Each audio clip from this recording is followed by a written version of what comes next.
বাংলাদেশে কোনো মৌলবাদী দল এখানে ক্ষমতায় আসবে তার কোনো সম্ভাবনা নাই। বাংলাদেশের 52 বছর ইতিহাসে দেখা গেছে যে কখনোই কোনো মৌলবাদী দল তারা ক্ষমতায় আসতে পারেনি, বরঞ্চ তাদের যে শক্তি সেই শক্তি দিন দিন ক্ষীয়মান হয়ে এসেছে।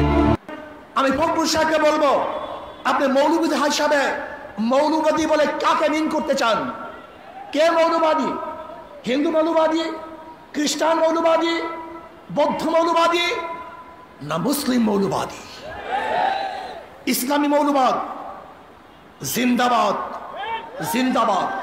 আমরা একটা দৈত্য দানব হটাইয়া আর একটা দৈত্য দানবকে ক্ষমতায় আনার জন্য, সরকারে বসানোর জন্য জীবন দেই নেই।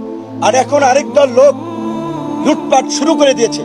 আমরা হুঁশিয়ারি দিয়ে উচ্চারণ করতে চাই, এই আওয়ামী ফ্যাসিবাদকে, এই 17 বছরের ফ্যাসিবাদকে আমরা উৎখাত করেছি। আজকের এই নব্য লুটপাটকারীদেরকেও আমরা কিন্তু বাংলার মাটিতে